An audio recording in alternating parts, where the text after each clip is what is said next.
Hey, you. Yes, you. Do you want to learn how to make the best videos of your sad, pathetic life? Well, you've come to the wrong place. Psych! That's the wrong number! Today, I'm going to teach you how to edit like an absolute god in Final Cut Pro. Everything I do here will also work in Premiere Pro and DaVinci Resolve, so no need to worry, fam. I got you, homie! I'm going to break this video down into steps so it'll be easier to learn.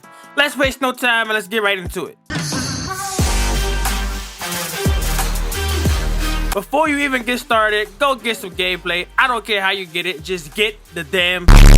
But if you don't know how to record, then download OBS Studio because it's free and it's easy to use, or you could just use the share button on your console. It's really up to you. It doesn't matter. Now that you've gotten the gameplay, we're on to the next step. All great videos have loads and loads of memes, music, and green screens. You're gonna need all those in order to make your videos as dang as mine. Go to YouTube and type up memes YouTubers use and simply copy the URL. And then find an MP3 or MP4 converter. I recommend 4K video downloader and 4K YouTube the MP3 converter. Both links will be down below. Do the exact same thing with green screens, but add green screen at the end of the meme that you're looking for. The music part is pretty tricky. You have to make sure that the song fits the video before using it. And you must not ever in your life use copyrighted music. You can always subscribe to a site like Epidemic Sounds and get royalty-free music from there without copyright. But if you're broke, like I am, go to YouTube and type up non-copyrighted music. Make sure this section isn't in the description because that's a copyright right there. Now we're on to the next step. Now that you've gotten your gameplay, your memes, music, and other shit, you want to put them in the folders so it's easy to recognize them later. Once you're all set and organized, we can move. Whoa, wait. Final Cut has an easier option to import your sounds and music into without having to do it every single time. For time reasons, I'm gonna link the Apple article down below. It's a huge time saver, trust me. Once you've gotten everything organized, it's time to import. This is fairly easy and simple. Hit Command-I on your keyboard and click the folder that you put your gameplay and your video memes and shit like that, and then hit import. Now you're done. You can also drag and drop your footage the old-fashioned way, but yeah, that's also kind of fast as well. It doesn't matter. Now that we got all our stuff in the Final Cut, it's time to cut those juicy clips up, boy. This is the part where you want to decide if you want the video to be fast-paced or slow-paced. I recommend fast-paced videos because they just keep viewers engaged and entertained for a short time period. Hit B on the keyboard to bring up the blade tool. Go through and cut the bad parts. The best method is to find peaks in the audio because this indicates someone raging, and we all know loud equals funny. I also recommend enabling the magnetic timeline to help you make precise cuts. Here are some quick tips to get through this a lot faster. Hit L on the keyboard to watch through your clips faster. Hit Command B to cut the clip at the playhead.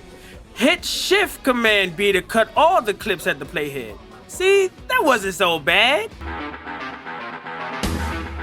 Before you even think about adding your sounds, you gotta do your visual effects. This adds spice, flair to your videos and make them look like you actually give a darn. This process is called keyframing. First, go to the video inspector and scroll down until you see transform.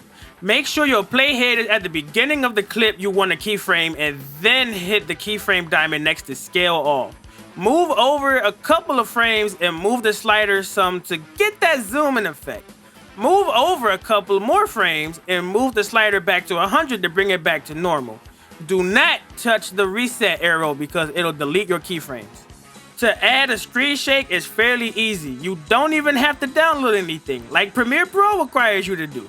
Go to your effects tab and search for earthquake, then drag it onto your clips. Adjust the settings and you're straight. This is another effect that is easy. Drag your green screen on top of the clip you want and then go to effects tab and search up keyer.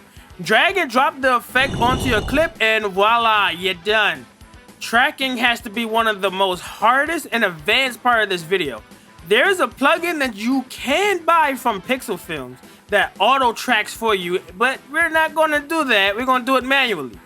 First, make sure in the video inspector that keyframing is turned on for the scale and position. Put an X over the person or thing you want to track. Go to the bottom of the preview window and hit transform. Move the window every frame to get the motion tracking effect. Seriously guys, just go out and buy Pixel Films plugin. It's way simpler. This is pretty simple. Just go to the effects window and type in reverb. Most people just use presets or keep everything as is, so do that. Drag it onto your audio and voila, you got some verbiage action. Drop it. Let a nigga smash, let a nigga smash, let a nigga smash. Now that you've gotten all these out the way, it's time to move on to the next step. For this step, you're just layering everything to fit well with the video. Background music helps the vibe and the flow of the video, so make sure it's not too loud or too soft. You don't want it to be distracting. Once you get the song, drag it onto your timeline and either go to the video inspector or on the clip, drag the line down until you get the volume that you want. After this step, start layering your meme sounds. This is easy, but make sure they match whatever is going on, or it'll just be random and people will click off instantly. Now you're done. See? Simple. Subtitles are my favorite effect to do, but it's also tedious. That's why I haven't used them in a video in a while. It is what it is. It is what it is. But hit Ctrl-T on your timeline to bring up the basic text layer. Now choose a font. If you haven't already, download some fonts from thefont.com to get some free dank fonts. Then change the face to whatever color you want and then add an outline. Make sure to have the outline between 3 or 6, depending on what you're going for. Then add a drop shadow to add some pizzazz to your text. Now go to the video inspector and make sure your playhead is at the beginning of the text layer and hit the keyframe interval at scale all. Move over 5 frames and increase the value to 120. Move over 4 frames and decrease that value back to 100. That's how you get those pop-in text effects big YouTubers use. See? Not bad. Now that you got a video that you're proud of, it's time to render that bad boy. Go to File and hit Share. Once there, go to Save Master File and change the name, or keep it. It's up to you. It doesn't really matter. And render that bad boy out of Final Cut Pro. Wow. Okay. Oh no. Oh no. I'm about to get chopped into pieces. I hope you found this editing tutorial useful. If you did, hit that sub button. It's all good, fam. Now, get out there and start editing. Make Papa Tizo proud. See you next time. Bye. Also, this video is inspired by Finzar and MortarMarv. Their Premiere Pro versions of this video will be down in the description. I'll see y'all later. Peace.